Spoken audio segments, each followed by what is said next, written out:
everybody. Welcome back to my channel. Another day, another rebirth. I hope all is well. I hope you're loving yourself, and I hope you're letting yourself be loved.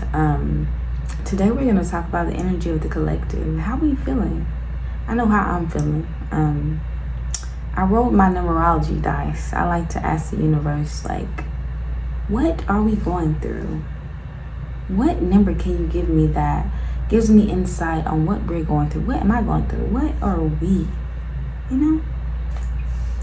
And I pull 9. 9 is a very special number to me. In fact, my phone is on 9% right now. But 9 is the number of change, of transition. And not just like, I'm not talking about, I'm changing my hair color.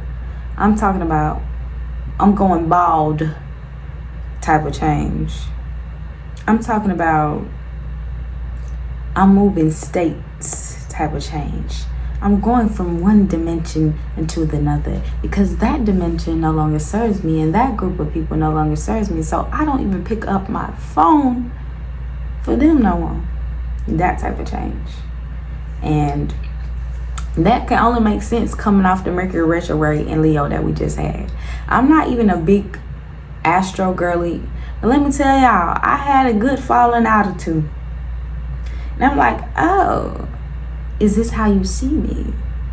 Even if I was, in fact, in the past, that way, how you see me, I am not that girl now. And if you holding on to that version of me, then this does not serve either of us. And we gotta part ways, baby, because let me tell you something. Isolation is how the priestess is made. Yeah, we can talk about all the initiations, the formal initiations, but you gotta know you need a formal initiation before you get it. And you find that out in solitude. You find all the information that nobody else can tell you but God, or that particular ancestor that has been here before in this position. That is how you find those things out. And you can't find it in the club, baby. And you can't find it in no whiskey sour. You can't find it in no cut water, baby. You gotta find it with a clear mind, with a clear ori, with clear sight. Whether that sight mean your spiritual sight or your physical sight. If you got 10 people in your way, 10 people in your ear trying to convince you you're not who you are, or you're not who that version that God called you to be, nothing's gonna make sense because they all up in your way. Pardon, the phone angle might look different. Had to pause because life be happening. But the butterfly does not become the butterfly with 10 other mofos in the chrysalis. It needs room. It needs room to grow.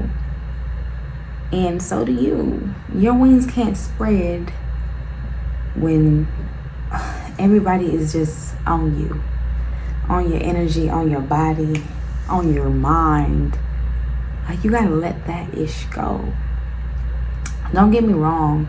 You need to grieve. You need to feel. But don't hold on to those things too long. Don't even hold on to the old version of yourself too long. Because sometimes it's gonna sting, it's gonna hurt.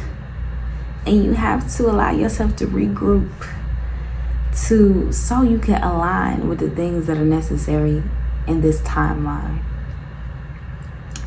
Let me tell you something. The anointed be thinking they can save everybody and take everybody with them. But what if I told you was never supposed to be in that room? What if I told you that room was a lesson and those people and those souls and those energy was not supposed to come with you? And you didn't want to hear that. And so now you're in the energy of 9, the storm. Everything is falling off of you. And now you're just standing there feeling naked like a naked mole rat. And you feel like just exposed. But what if I told you, yes, you are exposed. You are a baby, but only God can see you naked. If you allow it to be that way.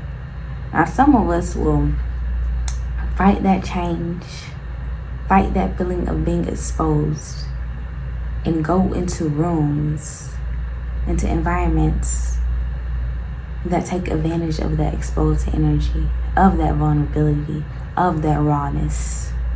And then boom, other things are clinging to us, and now we something else that we were never supposed to be. You gotta learn to outgrow old pursuits, old ventures, old distraction, old boyfriends, old girlfriends. Yeah. Don't mind me, I'm looking at my notes. Freedom comes with a cost. And sometimes we get so caught up in what freedom is supposed to be like, or success is supposed to feel like, and it's not really success. It may feel like material success, but it don't come with freedom, because you still trying to be something you're not anymore. It's time to get free. And the universe, God, your ancestors have given you the chance to get free, and it may feel like they're all whooping your butt right now. You may be going through the worst heartbreak, the worst loss of your life. But this is where destiny really steps in. This is where you find out the real you. And some of y'all are having to be so strong right now, because you may have, like I said, you may have been that person that everybody still thinks you are, and you're trying to prove them wrong. And this ain't about proving them wrong. This is about getting yourself together. This is about getting in alignment. This is about your own strength. And some of y'all are having to be so strong right now, because nothing or nobody is on your side right now. At least that's how you feel. But you, yourself, there are 10,000 behind you. You stand with an army of 10,000. Remember that. And you belong to a beautiful, creative God that can get creative in the ways that you experience your blessings and your miracles. And it can come at a painful time like this. Do not count yourself out. And don't get lost in the sauce. Don't get lost in the sauce. Sometimes when I'm speaking and it's coming from there, my mouth is not picking up, because they're coming so fast, and I'm like, this ain't me talking right now. And so sometimes if you know, you know. But don't get lost in the sauce. It's all on you right now. Sometimes you gotta walk down the wrong path to find the wrong answer. Sometimes you gotta sit still. It's all on you to know. It's all on you to know which way to get out of the aftermath of the storm. And I believe in you, and I trust you. And until next time, my loves. Peace.